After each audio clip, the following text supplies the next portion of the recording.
El Partido Comunista en la Revolución de Octubre de 1917.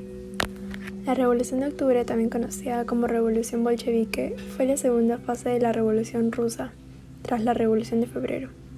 La consigna de los bolcheviques era todo el poder a los soviets.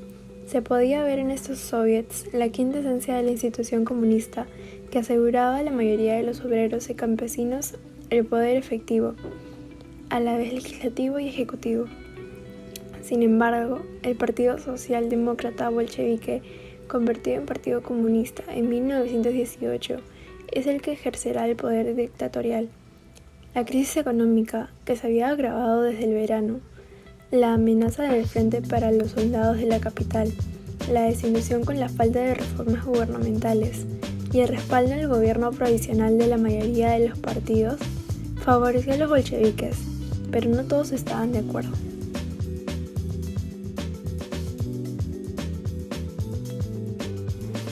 Para ganarse el apoyo de los demás, Lenin propuso una política realista y sugerente, prometiendo la culminación de la revolución y administrar el país en beneficio de los trabajadores y campesinos.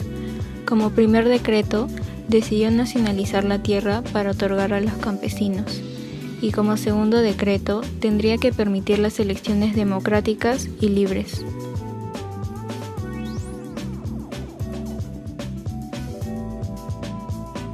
La guerra civil rusa surgió en la Revolución de Octubre, gracias a la cual por primera vez en la historia se había situado el poder de un Estado, un gobierno comunista. No obstante, esta fase es conocida como la protagonista de la revolución como bolcheviques.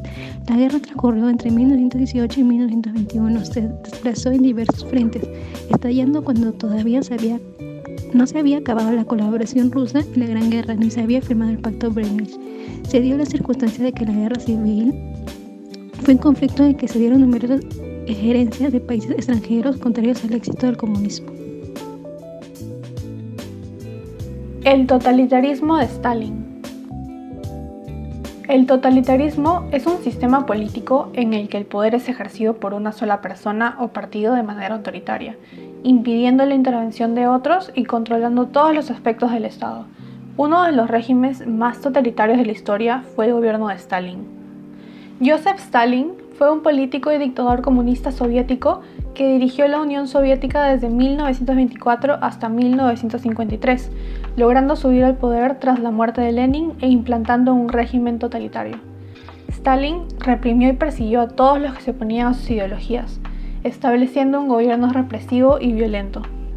Algunas de las formas de represión utilizadas durante su mandato fueron los gulags, las purgas y las deportaciones masivas. Los gulags fueron campos de concentración donde se obligaba a los prisioneros, quienes eran principalmente opositores de Stalin, a realizar trabajos forzados para el Estado. Por otro lado, las purgas consistieron en juicios, donde se condenó a muchos opositores de Stalin a la pena de muerte o a realizar trabajos forzados en los gulags. Aproximadamente 750.000 ciudadanos fueron condenados a muerte, convirtiendo el gobierno de Stalin en uno de terror. La tecnocracia y el inmovilismo de Brezhnev.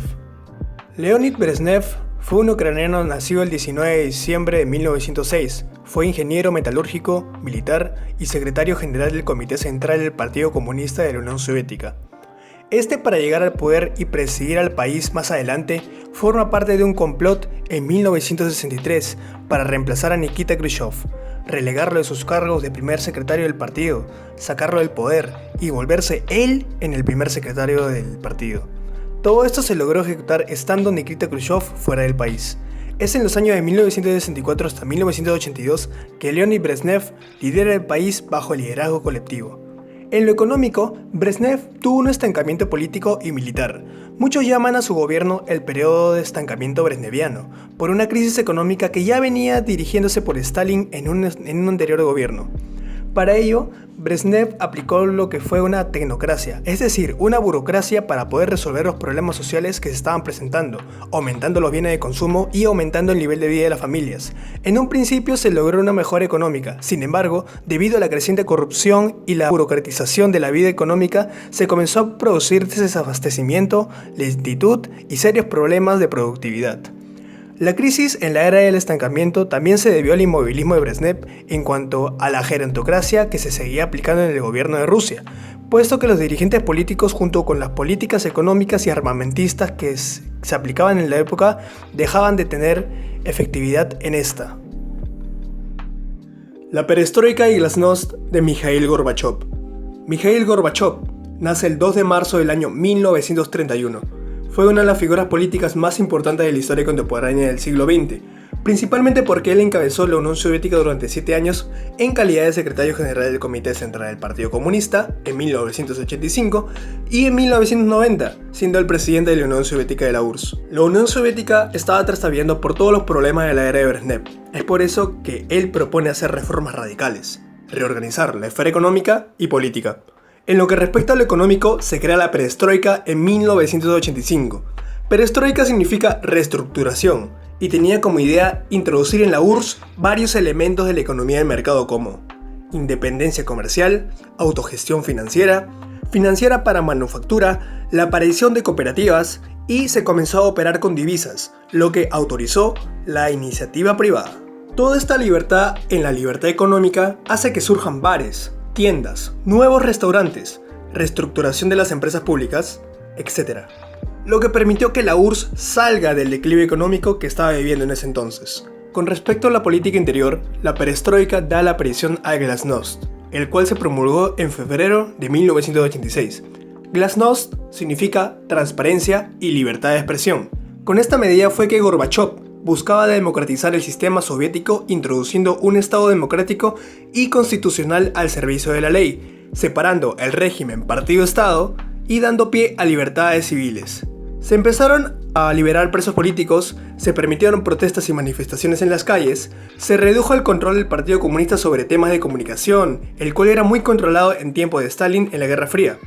Sin embargo, nadie sabía lo que iba a ocurrir con esta transición a este nuevo sistema. De este modo, la perestroika fracasa, debido a que el sistema económico se paraliza. Lo mismo con el glasnost y el nuevo sistema constitucional, el cual no fue una buena alternativa al antiguo modelo soviético. Con esto, la autoridad se ausenta y colapsa el sistema.